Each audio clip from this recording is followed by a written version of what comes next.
I truly pray that everything works out because if it does, it will benefit all of us. Unless, of course, you're praying for the Lord to drag Tiffany out of office, because otherwise, she's not going to change her mind. And even if she did change her mind, she wouldn't admit it. She would never say she was wrong. Her pride will be what eventually leads her off the cliff. In Tiffany's mind, it's easier to dive straight off a cliff than to turn around and say, okay, maybe I'm lost. I know you've been following me for a while, and I kept telling you to shut up and just trust me, that I knew the way. I know I said it 40,000 times, and I know you kept warning me I was going the wrong direction. But now here we are, standing at the edge, and I could admit I was wrong. But then, I wouldn't be me. So instead, come follow me right off this cliff. Maybe I'll explain myself in the afterlife. That's Tiffany for you. Stubborn to the end. But Tiffany's leadership isn't the only mystery in Dalton. There are many, many other puzzles, like her boyfriend Kamal Woods and his car. People keep wondering, where did his car come from? Who's paying for it? Because it's pretty clear he didn't buy it himself. Kamal and Tiffany, well, they don't exactly have a reputation for being responsible with money. They're not. Known for paying their bills. So naturally, it makes you wonder, if the car hasn't been repossessed yet, it must be on autopay. And if it's on autopay, then who's paying for it? The most likely answer is that it's being covered by the township or village funds. And if that's true, that's a whole new problem, especially because Kamal doesn't even work there anymore. He got fired. So if he's fired, why is he still driving a car that might be paid for by the taxpayers? Is he still driving it? I'm not sure.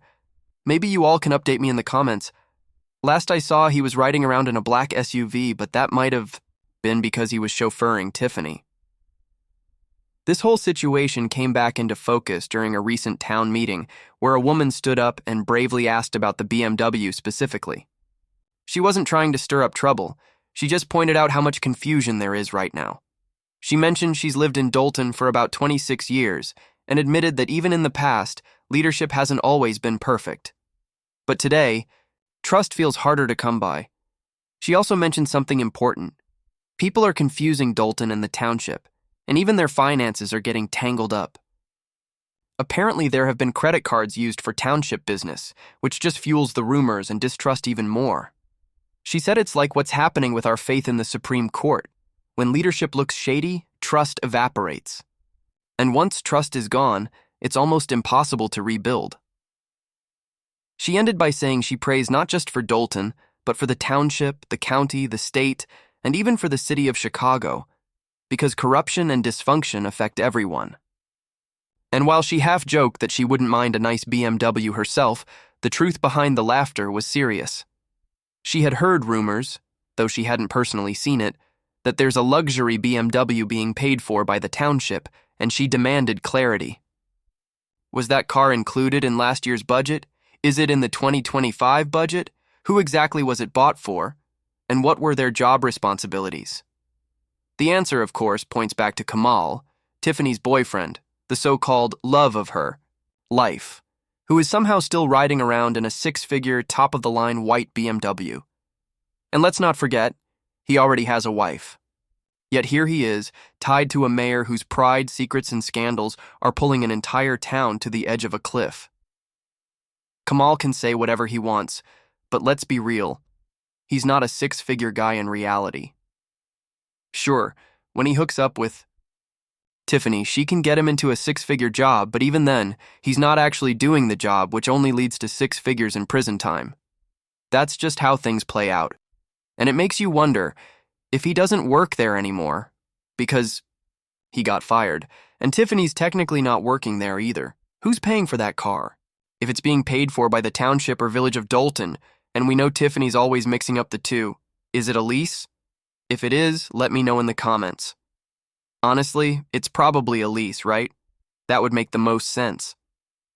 But even then, leasing a 6-figure car for someone in Kamal's position, overseeing youth and violence programs, seems off. I mean, for a guy who's known for threatening people, he sure doesn't need that kind of luxury. Then there was this lady at the meeting who asked the right question. Why does this person need that vehicle? Why does he or she need a 6-figure car? Of course, we all know exactly who she's talking about. And Tiffany's response? Well, it wasn't great. Her tone when she asked, "Are you done?" was so dismissive. You could feel the arrogance. It was clear Tiffany wasn't in a place to answer questions with any humility. But the truth is, she's done. Voted out. And instead of accepting it with grace, she kept pushing. She became an example of what not to do when you lose power. Never give up, even if you're rejected. Just keep pushing and harassing people, telling them to write your name in if nothing else works.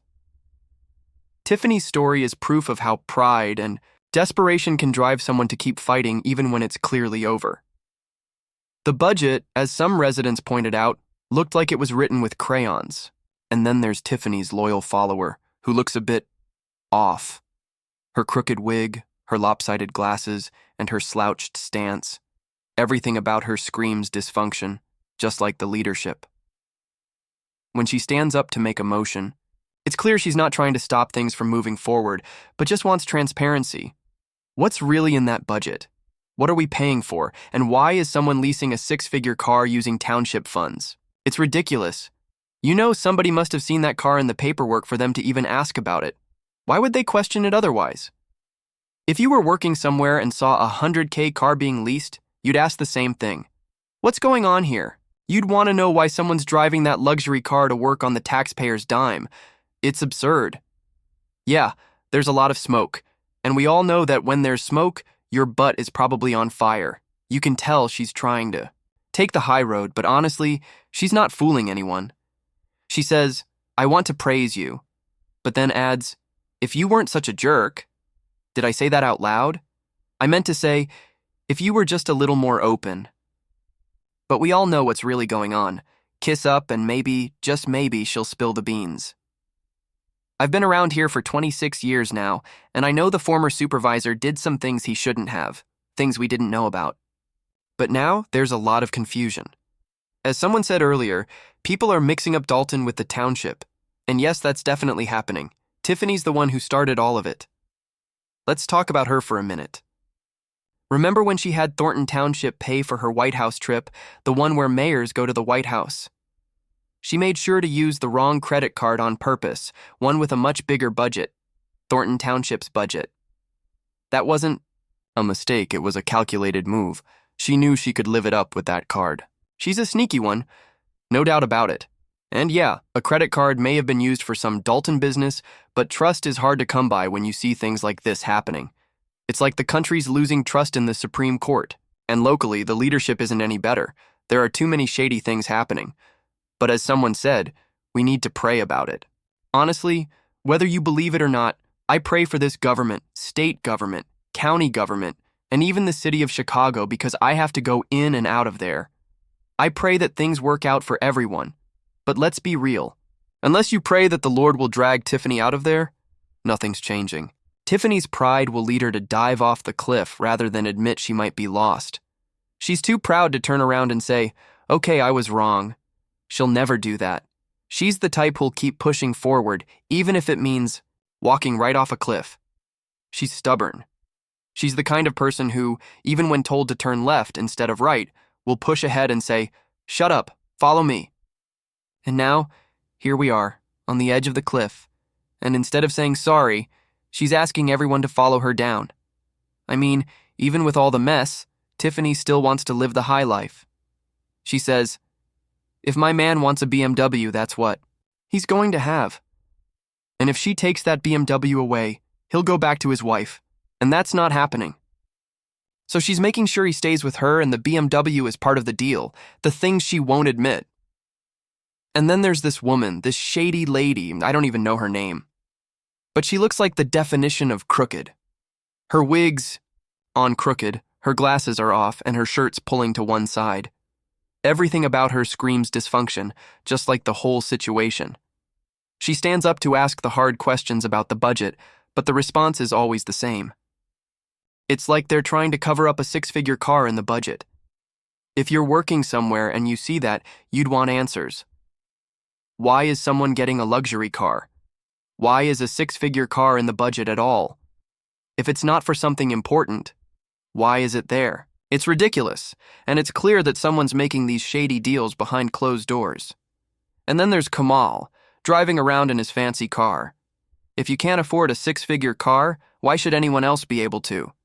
Unless it's something like an RV or an all-terrain vehicle for people who really need it, there's no reason to drive a luxury car. But Kamal? No way. He's not that guy. He's dainty, long fingernails and all. He's the type who'd probably get caught up in something like this. But hey, Mama loves him, right?